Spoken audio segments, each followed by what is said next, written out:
حق محمد یا محمد، حق محمد یا محمد، حق محمد یا محمد، حق محمد یا محمد، حق محمد یا محمد، حق محمد یا محمد۔ کیوں کہ گل نہ آر دیے نہ پار دیے، گل ساری دو دیے نہ چار دیے، گل ساری اے گل رب غفار دیے کہ گل ساری، اے گل رب غفار دیے کہ گل ساری۔ نہیں کچھ سنگی بولتے پہ اے قیامت کو پتہ چلے گا۔ اس کو سمجھنے کے لیے باپ کا اعلیٰ ہونا ضروری ہے، نسب کا اعلیٰ ہونا ضروری ہے، خون کا حلالی ہونا ضروری ہے، باپ کا ایک ہونا ضروری ہے۔ ہمارے آقا جب چلتے ہیں تو مصطفیٰ قدم اٹھاتے ہیں تو ان کے قدموں کے نیچے خدا کا عرش ہوا کرتا ہے۔ جس مصطفیٰ کے قدموں کی رفعت کا یہ حال ہے کہ خدا کا عرش نیچے قدم مصطفیٰ اوپر ہے، اس مصطفیٰ کے وجود کا عالم کیا ہوگا؟ جو حضور کے یہاں سے قطرہ پسینے کا ٹپکتا تھا نا، قطرہ پسینے کا، ساری روح زمین اگر ملا کے اکٹھی کر لو تو ساری روح زمین اس قطرہ پسینہ کے سامنے ماند ہے۔ ارے مثال دی ہی نہیں جا سکتی۔ جس محبوب کے قدموں سے لگنے والی مٹی اللہ کا عرش اس مٹی کے برابر نہ ہو سکے تو اس مصطفیٰ کے وجود سے نکلنے والے پسینے کی فضیلت کا عالم کیا ہوگا؟ وہ مٹی کعبۃ اللہ سے افضل ہے، وہ مٹی جو سائیں کے وجود سے لگی ہے وہ اللہ کریم کے عرش سے بھی افضل ہے۔ ارے بندگان خدا، جو مٹی باہر لگے ساتھ وہ تمام زمین و آسمان کی اشیاء سے افضل ہوتی ہے، تو جو وجود سے آئے، جسے سائیں فرمائے فاطمہ تو بدعۃ منی من اغضبہا اغضبنی، جو وجود سے آئی اس کی فضیلت کا عالم کیا ہوگا؟ جنہیں سائیں فرمائے یہ میرے جگر کا ٹکڑا ہے، جن کے شہزادوں کو سائیں فرمائے، اور ایک حدیث شریف طبرانی کی جس میں سائیں کریم فرماتے ہیں میری اہل بیت کی مثال دروازے کی ہے۔ یا رسول اللہ کون سے دروازے کی؟ فرمایا باب و حنطہ، اس باب کی مثال ہے جس کے بارے میں رب کریم نے فرمایا اے بنی اسرائیل تم سب بخش دیے جاؤ گے، اگر بخشش چاہتے ہو تو فقط ایک ہی راستہ ہے۔ پروردگارہ کیا راستہ ہے؟ فرمایا یہ ایک دروازہ ہے، جو اس دروازے سے داخل ہوگا اسے بخش دیا جائے گا، اسے فضل دیا جائے گا، اسے کرم دیا جائے گا۔ اگر اس دروازے سے داخل ہونے والا بخشا جاتا ہے، جو دروازے کو چھوڑے وہ بخشا نہیں جاتا۔ فرمایا میری اہل بیت کی مثال اس دروازے کی ہے اور کشتی نوح کی ہے، جو سوار ہوگا کامیاب ہوتا چلا جائے گا۔ اور پھر اپنے شہزادوں کے بارے میں سائیں کریم نے فرمایا میرے شہزادے دونوں یعنی حسن و حسین، فرمایا سیدہ شباب اہل الجنہ، جنت کے جوانوں کے سردار ہیں۔ فرمایا حسن و حسین یہ جنت کے جوانوں کے سردار ہیں، ان کی اماں جان جنتی عورتوں کی سردار ہیں، ان کے ابا جان جنتی مردوں کے سردار ہیں، اور وہ تمام مومنین کے سردار ہیں، اور وہ تمام عرب کے سردار ہیں۔ ارے بندگان خدا، اگر خدا دے توفیق تو غور کرو، جن کے نانا سید الانبیاء ہو، جن کے بابا سید الاولیاء ہو، جن کی اماں سیدات و نساء اہل الجنہ ہو، اور خود دونوں جنتی جوانوں کے سردار ہو، اس حسن و حسین کی عظمت کا عالم کیا ہوگا؟ جو حضور کے جگر پارے ہیں، جنہیں حضور اپنا شہزادہ کہتے ہیں۔ اور صدیق اکبر نے دیکھا کہ حضرت امام حسن و حسین کو مولا مرتضیٰ نے اٹھایا ہوا تھا کندھوں پر، تو فرمایا علی یہ حسن و حسین آپ کی مشابہ تو نہیں لگتے، یوں لگتا ہے جیسے سرکار ہو بہو جلوہ گر ہے۔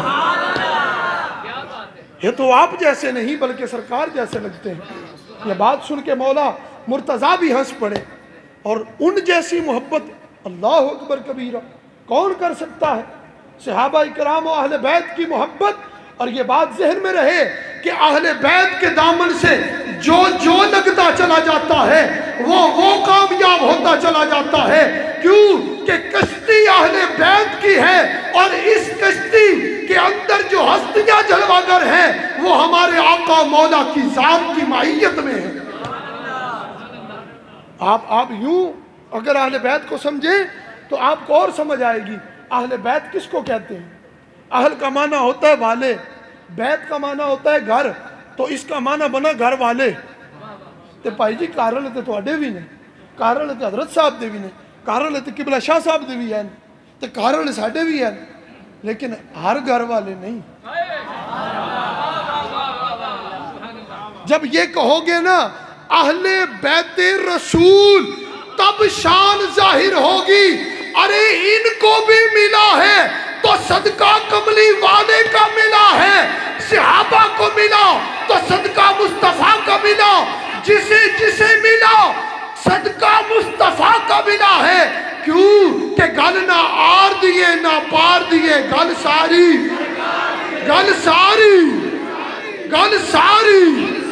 دو دیے نہ چار دیے، گل ساری اے گل رب غفار دیے کہ گل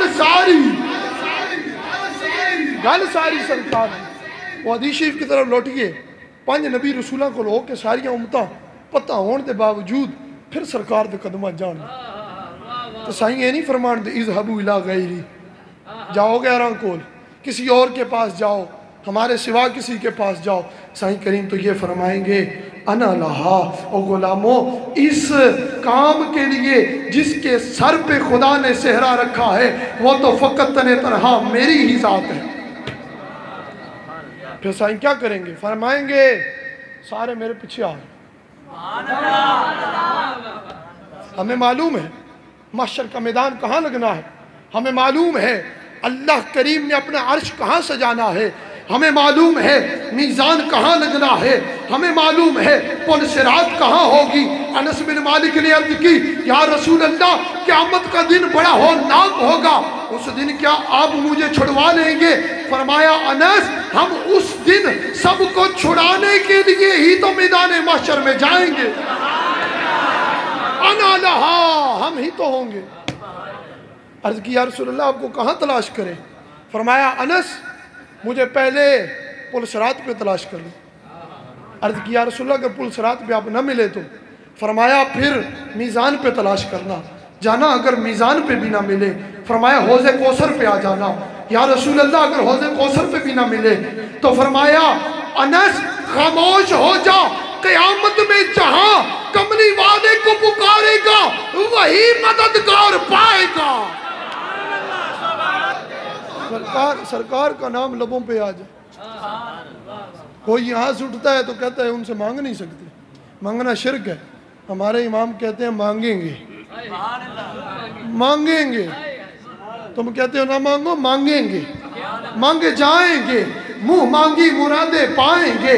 میری سرکار میں نہ لا ہے نہ حاجت اگر کی ہے، سرکار یہ بھی نہیں کہتے یہ عمل کرو تو پھر عطا کریں گے، اتنی نمازیں پڑھو تو پھر عطا کریں گے، اتنے روزے رکھو پھر عطا کریں گے، اتنے حج کرو پھر عطا کریں گے، اور یہ بھی نہیں کہتے کہ ابھی نہیں عطا کرتے پھر آنا پھر دیں گے۔ سائیں کی بارگاہ میں جب بھی جاتے ہو تو سائیں عطا فرماتے ہیں، سائیں کے پاس جیسا بھی جاتا ہے سائیں اس کے دامن کو بھر دیا کرتے ہیں، کیونکہ میری سرکار میں نہ لا ہے نہ حاجت اگر کی ہے۔ سائیں کی بارگاہ میں نہ لا ہے نہ حاجت اگر کی ہے، سائیں یہ بھی نہیں فرماتے کہ تو نیکوکار ہو کے آ پھر تجھے عطا کریں گے۔ سائیں کریم تو سائیں کریم ہے، ان کی اہل بیت کے دامن میں جو آتا ہے یہ اسے اپنی کشتی میں بٹھا لیتے ہیں، پھر اسے اپنے ساتھ لے لیتے ہیں۔ یہ نہیں پوچھتے نیک ہو گنہگار ہو حاجی صاحب ہو متقی ہو کون ہو، یہ نہیں پوچھتے، بس وہ یہ پوچھتے ہیں قلب سلیم لے کے آئے ہو کہ نہیں؟ ہماری محبت اپنے دلوں میں لے کے آئے ہو کہ نہیں؟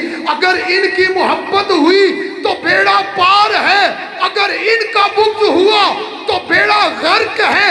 یہی تو جابر بن عبداللہ نے عرض کی تھی، یا رسول اللہ من قال رسول اللہ صلی اللہ علیہ وآلہ وسلم من ابغضنا اہل البیت حشرہ اللہ تعالی یوم القیامت یہودیہ۔ فرمایا اے جابر، جس نے میری اہل بیت سے بغض رکھا قیامت کے دن اللہ قریب اسے یہودی کر کے اٹھائے گا۔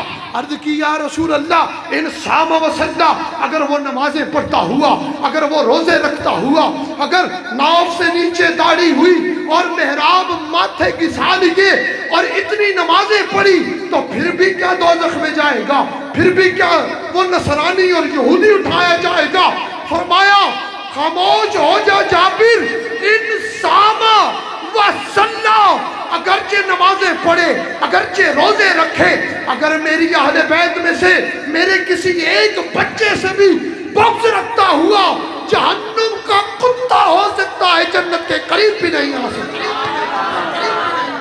جنت تو اسے ہی ملے گی جو مصطفیٰ کے گھرانے کا بھی ادب کرے گا، مصطفیٰ کے شہزادوں سے بھی محبت رکھے گا، اور جانے جانا کے صحابہ سے بھی ادب رکھنے والا ہوگا۔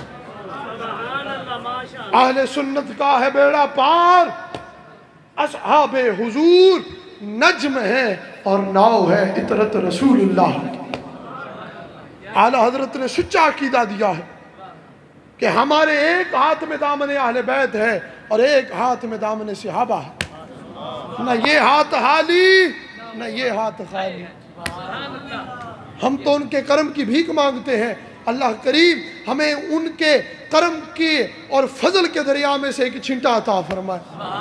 ہمیں تو عشق کبھی ہوا ہی نہیں۔ وہ زلیخا جو مصر میں رہتی تھی، وہ محل زلیخا جو بحمداللہ فقیر نے اپنی آنکھوں سے دیکھا، اس محل کے زلیخا نے پچھنے لگوائے۔ شیخ اکبر فرماتے پچھنے لگے، اور پچھنوں کے بعد زلیخا کا خون نکلتا تھا، خون کا قطرہ زمین پہ گرتا تھا، قطرہ قطرہ لکھتا تھا یوسف یوسف یوسف۔